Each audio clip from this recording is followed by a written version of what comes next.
go back together. So it's just not as effective. And it has the smallest yield out of the other extraction methodologies. So here is in order to go supercritical or subcritical means you've got to take it to CO2 gas and increase the pressure on that gas to 800 psi, pounds per square inch, and it'll go subcritical. And that means it turns into a liquid. So if you think about it, we don't really see a lot of liquid CO2 around. That's because it won't turn liquid unless it's under 800 psi. If you go to 1200 psi, 1200 pounds per square inch, then it turns into kind of a mixture of a gas and liquid, and it makes a good extractant for things like caffeine out of coffee. But here's what 1200 psi looks like. This guy's cutting a log with, I think he's got about a 1/4 inch hose that he's using 1200 psi, and he's just using water cutting through a log. That's what's going through your medicine when you're processing with CO2. Or it's about equivalent to 2 miles under the ocean, the pressure that would be exerted there. Here's some different CO2 extraction systems. They're really clean. CO2 is a fairly clean process.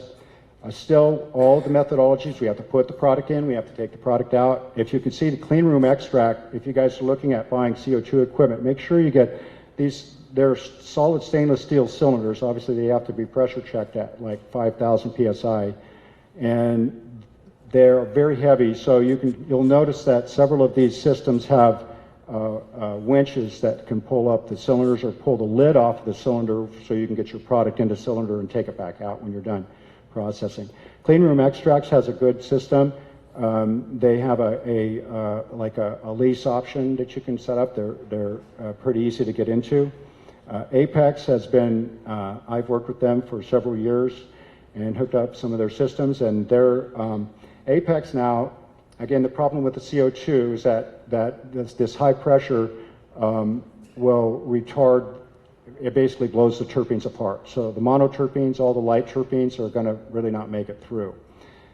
So Apex has now their new system here. I believe this one is set up to run the most cannabis, because he's going all the way up to between 2,000 to 5,000 psi, which is, I haven't heard of that yet, but that means that they can blow more product out of that system. And again, the product's going to be stripped of terpenes, with the exception of some of the heavier terpenes like beta-caryophyllene. Eden Labs, Andy, the guy that owns Apex, used to work for Eden Labs, and Eden Labs has a good system, and you can see this one looks like this one is a 320 liter container units, and they can run that at the same time. All of these systems need a compressor to run and pump the pressure up, so they're fairly power hungry. And Waters is one of the older systems that's been around, and they claim to have what's called a lights capture cup or vessel that will supposedly take the terpenes and put them in a separate cup. All the people that I know, sorry to Waters, but everybody I know that has one of these machines, that cup's always empty. It doesn't runneth over. And then I just chose another couple of them I'm not that familiar with. And now we're going to, here is just so everybody's aware, this is more, my wheelhouse of the things that I've hooked up would be more along the lines like this in my construction career. And this is a coffee decaffeination plant. So, hydrocarbon extraction methodology. And I want to bring up the fact that hydrocarbon, butane, hexane extraction is extremely explosive. By the way, back to the CO2 before we get too much farther. CO2, it's because of this high pressure, it can be considered to be the most dangerous extraction methodology, because if 12,000 psi blows up, it's going to be a mess. It's like a big bomb going off. And so I just want to caution everybody, safety first. So safety first with hydrocarbon. It's the most volatile extraction solvent. But the pros are it's fast, it's cheap, and it's selective. By selective, I mean that it doesn't take the chlorophyll out of the plant matter. It doesn't take some of the plant matter that other extraction methodologies take. And it takes most of the monoterpenes and most of the terpenes. It is selective to a point that it will leave some of the terpenes behind, but it takes most of them. And so it's, in this case, selective is kind of a good thing. The cons are that it's dangerous, and frankly, my main objection is that there's no regulatory agency in place to make sure that your butane product that you buy at the dispensary has been purged, that it has no residual butane in it, or that it's under the regulated approved limits that are allowed in the extraction.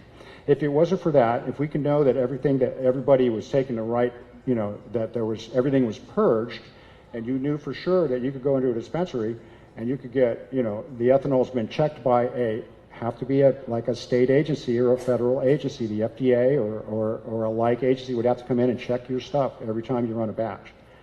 Other than that, I don't know how we can police this. And it is the most flammable.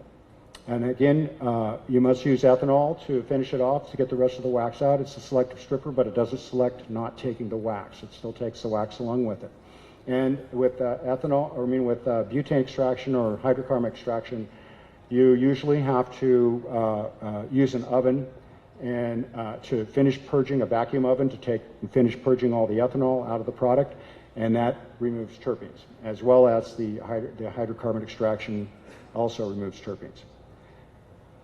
So, butane extraction, just a word of caution.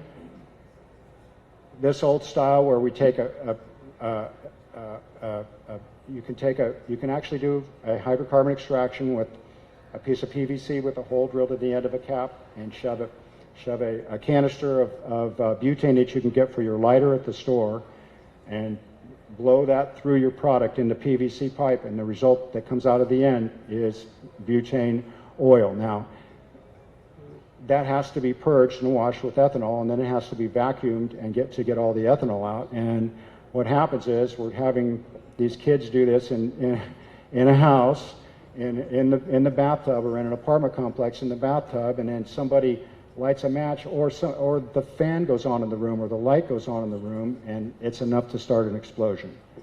So we call these guys, everybody knows about this now, please just safety first. Here's some current hydrocarbons extraction systems. If anybody is interested in doing this, I would recommend that you just only consider using a closed loop system. And even the closed loop system, you're going to have to put the hydrocarbon in, you're going to have to put the product in, there are going to be potential places where it's going to leak. Wherever your system is, where you're setting up, safety first. Code's going to tell you that you're going to have explosion-proof fittings, explosion-proof lights, explosion-proof motors, explosion-proof vacuum systems. And I've seen a lot of systems right now in effect in California, it's where I'm from, and I haven't seen one that's code yet, except ours. So I'm going to get a little bigger Floristol extractors. This looks like they've got a really good system. This also is used in perfume and food processing. Hexane is actually used to extract coconut oil. We make sure with the coconut oil we use in our topical that it's not processed with hexane, because we try to keep everything on a organic basis. And then this is one of the coolest factories I've seen. This is an industrial hydrocarbon extraction plant. I believe they do like soybeans or something like that. And as you can see, these are the containment vessels are probably large enough to drive a Volkswagen in. The doors have to be shut with hydraulic rams. Everything on the system is explosion proof, and it's all stainless steel. And it's really pretty. I like this one. So ethanol extraction methodologies, this is what we've settled in on. Originally because the hydrocarbon extractions need to be washed with ethanol, and CO2 extractions need to be washed with ethanol. So I figure, well, while I'm letting this, the CO2 and the hydrocarbon kind of come to fruition and evolve a little bit and see where they come out, we'll just do the ethanol in the meantime, because you've got to get the same equipment for hydrocarbon or CO2. And it's the safest and most thorough. It's the simplest it's the simplest extraction method. It's the hydrocarbon extraction is a non-polar, which is why it's selective.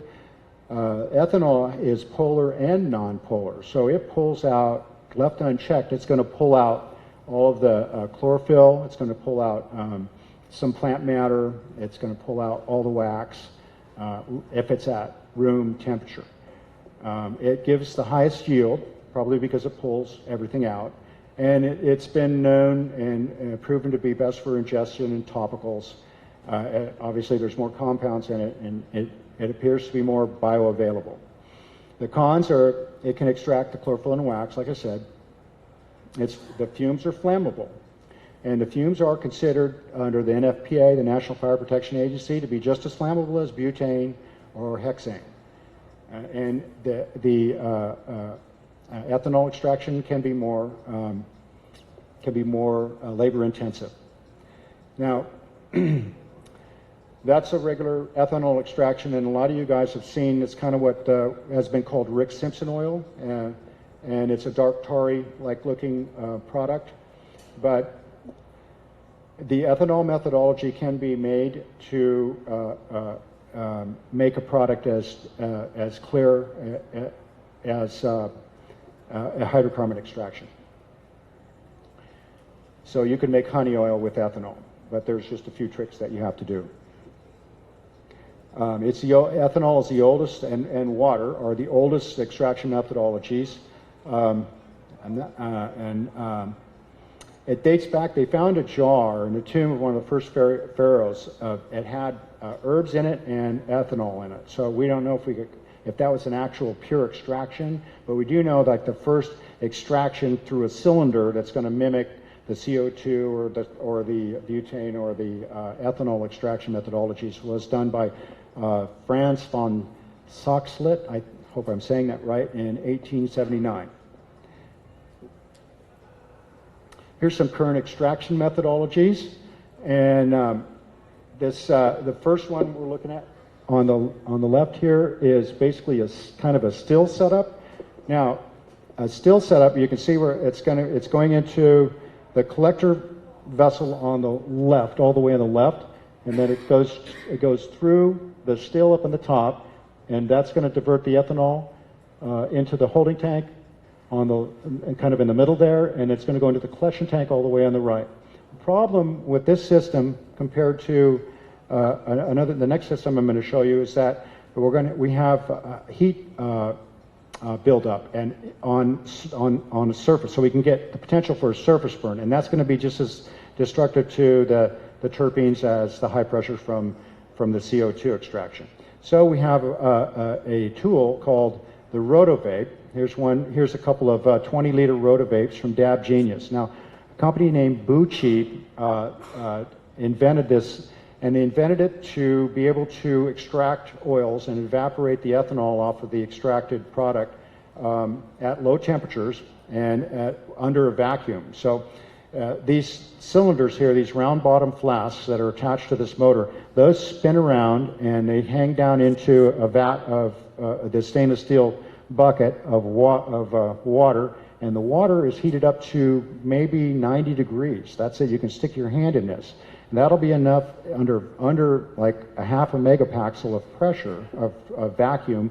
That's a continuous vacuum inside of these cylinders. The boiling point goes up to 174, and it'll boil ethanol, even though it's only heated up to 90 degrees or 86 or 85 or whatever your temperatures are. Now, what that does is that it allows the ethanol to be extracted off, or in some cases, in like industrial applications, they use these to extract hexane or butane. So the low temperature and then the spinning cylinder, right, gives the oil more surface area to evaporate.